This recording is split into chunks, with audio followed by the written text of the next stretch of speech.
সুজলন থেকে রিলায়েন্স পাওয়ার এই 1-0 multibagger Penney stock দিয়েছে 2.50% রিটার্ন। কম দামের কারণে পেনি স্টকে ভরসা করেন না অনেকেই, বিশেষ করে অনেক সময় কোম্পানিগুলির সেভাবে ডেটা না থাকায় স্টকের ওপর আস্থা রাখেন না বিনিয়োগকারীরা। যদিও 2023 সালের হিসেব বলছে এই 1-0 পেনি স্টক দিয়েছে 2.50% বেশি রিটার্ন। এই পেনি স্টকগুলি 2023 সালে দিয়েছে দারুণ রিটার্ন। ভোডাফোন আইডিয়া এই পেনি স্টকের শেয়ারের দাম প্রায় 8 থেকে 1.6 বেড়েছে, যা 2023 সালে তার অবস্থানগত বিনিয়োগকারীদের 1.00% রিটার্ন দিয়েছে। এই মাল্টিব্যাগার পেনি স্টকটি শেষ পর্যন্ত 5.80 প্রতি স্তরে নেমে এসেছে। মার্চ 2023 এবং চলতি আর্থিক বছরে শার্প রিভার্স দিয়েছে স্টক। 5.24 ভোডাফোন আইডিয়া এর শেয়ারগুলি 5.80 থেকে 1.6 পর্যন্ত বেড়েছে, যা 2023-24 আর্থিক বছরে 1.75% পৌঁছেছে। 2. রিলায়েন্স পাওয়ার এই অনিল আম্বানি সাপোর্টেড কোম্পানির শেয়ারগুলি 2023 সালে শুরু হওয়ার পরে বিক্রির চাপ রয়ে গেছে। এটি 2023 সালের মার্চের শেষে 1.5 প্রতি স্তরে নেমে আসে। 5.24 রিলায়েন্স পাওয়ারের শেয়ারগুলি শার্প ঊর্ধ্বমুখী গতি দেখিয়েছে এবং বছরের শেষ ট্রেড সেশনে প্রতি 2.30 শেষ হয়েছে। সুতরাং এই স্টকটি মাল্টিব্যাগার পেনি স্টকগুলির মধ্যে একটি, যা ভারতীয় স্টক মার্কেট 5.24 ভালো ফল করেছে। এই পেনি স্টক 2023-24 অর্থবছরে 1.50% বেশি রিটার্ন দিয়েছে।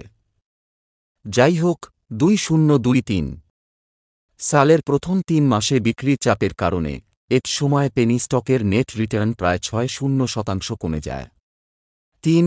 মৌরিয়া উদ্যোগ এই পেনি স্টকের শেয়ারগুলি 2023 সালের শেষ ট্রেড সেশনে বেসিতে প্রতি 1.023 লেভেলে শেষ হয়েছিল। এক সময়ে এই পেনি স্টকটি 3.67 থেকে 1.023 প্রতি লেভেলে বেড়েছে, যা 2023 সালে 1.80% রিটার্ন দিয়েছে। তবে মাল্টিব্যাগার পেনি স্টক সেপ্টেম্বর 2023 থেকে বৃদ্ধির স্টকের উপর একটি আদর্শ বিক্রয় হিসাবে রয়ে গেছে, কিন্তু এটি নভেম্বর 2023 থেকে 8.89 স্তরের উপরে রয়ে গেছে এবং গত 2 মাস ধরে বেস বিল্ডিং মোড থেকে বেরিয়ে আসার ইঙ্গিত দিচ্ছে। 4. কমফোর্ট ইনটেক এই ছোট ক্যাপ স্টকের শেয়ারের দাম সেতে 2.69 থেকে 9.38 পর্যন্ত বেড়েছে, যা 2023 সালে মাল্টিব্যাগার 2.50% রিটার্ন দিয়েছে। মাল্টিব্যাগার পেনি স্টক গত সময়ে 1.00% বেশি রিটার্ন দিয়েছে 6 মাসে, যেখানে গত 1 মাসে তা প্রায় 2.0% বেড়েছে। এটির মার্কেট ক্যাপ 300 কোটি এবং এটির 5-2 সপ্তাহের সর্বোচ্চ 1.017 5. বিভান্তা ইন্ডাস্ট্রিজ এই ছোট ক্যাপ কোম্পানির শেয়ারগুলির সেতে 1.63 থেকে 4.52 এপিস লেভেলে বেড়েছে, এক সময় 1.75% পৌঁছেছে। সুতরাং এটি একটি মাল্টিব্যাগার পেনি স্টক, যা ভারতীয় স্টক মার্কেট 2023 সালে ডেলিভার করেছে এটির 5.52 সপ্তাহের সর্বোচ্চ 6.93 শেয়ার প্রতি এবং এটির 5.2 সপ্তাহের সর্বনিম্ন হল প্রতি 1.526। বিএসইএল অ্যালগো এই পেনি স্টকের শেয়ারের দাম শেয়ার প্রতি 4.76 থেকে বেড়ে 1.620 হয়েছে। ইড্রিতে 2.40% উঠে গেছে। এই মাল্টিব্যাগার পেনি স্টকের 5.2 সপ্তাহের সর্বোচ্চ 1.767, যেখানে এই পেনি স্টকের 5.2 সপ্তাহের নিম্ন 4.34 প্রতি পিস। 7. কেনভি জুয়েলার্স এই জুয়েলারি স্টকটি বসেতে শেয়ার প্রতি 4.06 থেকে 8.30 পর্যন্ত বেড়েছে, এটি সময়ে প্রায় 1.05% বৃদ্ধি পেয়েছে। এটির 5.2 সপ্তাহের সর্বোচ্চ 1.570 এবং এর 5.2 সপ্তাহের সর্বনিম্ন হল 3.80। শুক্রবার এটি 105 কোটি টাকার মার্কেট ক্যাপ দিয়ে শেষ হয়েছে। 8. তারিণী ইন্টারন্যাশনাল এই মাল্টিব্যাগার পেনি স্টকটি প্রতি বছর 4.95 থেকে বিএসইতে প্রতি শেয়ার স্তরে 1.41 এবছর থেকে তারিখ পর্যন্ত বেড়েছে। এই পেনি স্টক দীর্ঘমেয়াদী বিনিয়োগকারীদের 1.30% রিটার্ন দিয়েছে। শুক্রবার এটি 1.5 কোটি টাকার মার্কেট ক্যাপ দিয়ে শেষ হয়েছে। এটির 5-2 সপ্তাহের সর্বোচ্চ হল 1.828 এবং এর 5-2 সপ্তাহের সর্বনিম্ন হল 4.11 প্রতি শেয়ার। 9. সোজওয়ান এনার্জি। এই এনার্জি স্টকের শেয়ারের দাম 2023 সালে 1075 থেকে 3820 এপিস লেভেলে বেড়েছে। সুতরাং দালাল স্ট্রিট এর সময় যে মাল্টিব্যাগার পেনি স্টক ডেলিভার করেছে তার মধ্যে এটি একটি। 2023 সালে সুজলনের শেয়ারের দাম 250% বেশি বেড়েছে। এটি নিচেতে 4.4 5-2 সপ্তাহের সর্বোচ্চ দাম তৈরি করেছে, যেখানে এর 5-2 সপ্তাহের সর্বনিম্ন হল 6.95। শুক্রবার এটি 5.1810 কোটির মার্কেট ক্যাপ দিয়ে শেষ হয়েছে। 10 তাতিয়া গ্লোবাল ভেঞ্চার। এই পেনি স্টকের শেয়ারের দাম 1.42 থেকে বেড়ে 3.07 প্রতি স্তরে পৌঁছেছে, যা 2023 সালে এর শেয়ার হোল্ডারদের 1.50% বেশি রিটার্ন দিয়েছে। এই স্টকটি ভারতীয় বাজারের মাল্টিব্যাগার স্টকগুলির মধ্যে একটি। শুক্রবার এটি 4.655 কোটির মার্কেট ক্যাপ দিয়ে শেষ হয়েছে।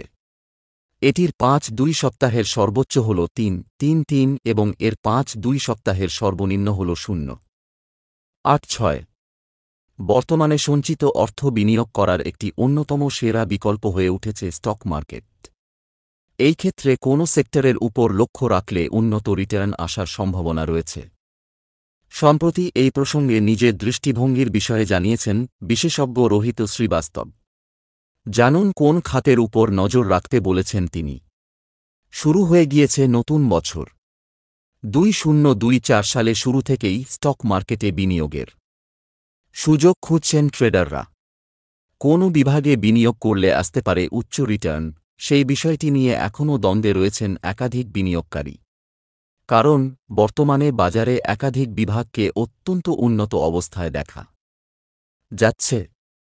কোন খাতে বিনিয়োগ করলে ভালো রিটার্ন আসার সম্ভাবনা বেশি, কোন খাতে বিনিয়োগ ঝুঁকিপূর্ণ হয়ে উঠতে পারে, সেই বিষয়টি সম্পর্কে সঠিক ধারণা থাকা অত্যন্ত গুরুত্বপূর্ণ। সম্প্রতি এই প্রসঙ্গে নিজের গুরুত্বপূর্ণ মতামত জানিয়েছেন Strike Money Analytics and India চার্টসের প্রতিষ্ঠাতা রোহিত শ্রীবাস্তব। বিনিয়োগকারীদের ঠিক কী পরামর্শ দিয়েছেন তিনি? রইল নিম্নলিখিত। 2024 সালে নিফটি এবং ব্যাংক নিফটি সম্পর্কে আপনি ঠিক কী পর্যবেক্ষণ করছেন? আপনার মতেও কি 2024 সাল কঠিন বছর হতে পারে? আমি বিশ্বাস করি আমরা একটি সংশোধনের জন্য বেশ কিছুটা দেরি করে ফেলেছি, কিন্তু সবেমাত্র একটি নতুন বছর শুরু হয়েছে। সম্পূর্ণ অবস্থা বুঝে ওঠার জন্য এই সময়ে দাঁড়িয়ে কোন মন্তব্য করার বিষয়টি খুব তাড়াহুড়ো করা হয়ে যাবে। সেই কারণে সম্পূর্ণ বিষয়টি বুঝতে একটু সময় নিন। যদি নিফটি আজ 2.1500 পয়েন্টে ব্রেক না করে, সেই ক্ষেত্রে এটি আবার 2.1930 পয়েন্টের নতুন উচ্চতার দিকে উঠে যাওয়ার চেষ্টা করবে। একইভাবে ব্যাংক নিফটির ক্ষেত্রে যদি আমরা আজ 4.7400 পয়েন্টে ব্রেক না করি, সেই ক্ষেত্রে এটি সম্ভবত 4.8930 পয়েন্ট পর্যন্ত অগ্রসর হওয়ার চেষ্টা করবে। সুতরাং এগুলি হচ্ছে সেই সমস্ত স্তর যার উপর আমরা লক্ষ্য রাখতে চলেছি। এই ক্ষেত্রে একটি নিম্ন প্রান্ত ধরে রাখার সম্ভাবনা রয়েছে। আমরা এখনও একটি নতুন সর্বকালের সর্বাধিক উচ্চতায় পৌঁছানোর প্রচেষ্টা লক্ষ্য করতে পারি, কিন্তু আমার মতে শেষ পর্যন্ত এটি মাসের দ্বিতীয়ার্ধে একটি খারাপ দিকে চলে যাবে। এটিই হল সেই ঝুঁকি যা আমরা এড়িয়ে যেতে পারি না। আমরা 2024 সাল বা জানুয়ারি মাসের জন্য ঝুঁকির দিকটি একেবারে উড়িয়ে দেব না। আগামী কয়েক মাস বাজার কী অবস্থানে থাকতে চলেছে সেই বিষয়টি নির্ধারণ করার ক্ষেত্রে জানুয়ারি একটি গুরুত্বপূর্ণ মাস হতে চলেছে। সহজ লক্ষ্য অবশ্যই নিফটি স্পেসিফিক সেক্টর দিয়ে শুরু করা। এই ক্ষেত্রে যদি একটি দীর্ঘকালীন উন্নত সেক্টরের কথা উল্লেখ করতে বলা হয়, আমার মতে তা নিঃসন্দেহে ফার্মা হতে চলেছে। এটিই একমাত্র খাত যেখানে আমরা এই সময়েও স্থিতিশীল শক্তি তৈরি হতে দেখতে পাচ্ছি। স্পষ্টভাবেই দেখতে পাবেন যে লার্জ ক্যাপ স্পেস ফার্মা স্টকের দিকে স্থানান্তরিত হচ্ছে। আমার মতে ফার্মা এই মুহূর্তে আউটপারফর্মারদের মধ্যে সবচেয়ে ভালো অবস্থানে রয়েছে। তাই ফার্মা স্টকগুলি এখন বিনিয়োগকারীদের জন্য নিজেদের সঞ্চিত অর্থ বিনিয়োগ করার একটি ভালো বিকল্প হয়ে উঠেছে। ফিন্যান্সিয়াল, অটো এবং পিএসইউ স্টকগুলিকে এই মুহূর্তে এড়িয়ে যাওয়াই বুদ্ধিমানের কাজ হবে। তো এই ছিল আজকের শেয়ার মার্কেট নিয়ে একটি মূল্যবান ভিডিও। যদি ভিডিওটি আপনাদের ভালো লেগে থাকে তাহলে অবশ্যই একটি লাইক করবেন এবং এই ধরনের নিত্য নতুন ভিডিও প্রায়ই দেখার জন্য আমাদের চ্যানেলটি সাবস্ক্রাইব করে আমাদের সঙ্গে থাকবেন। ধন্যবাদ।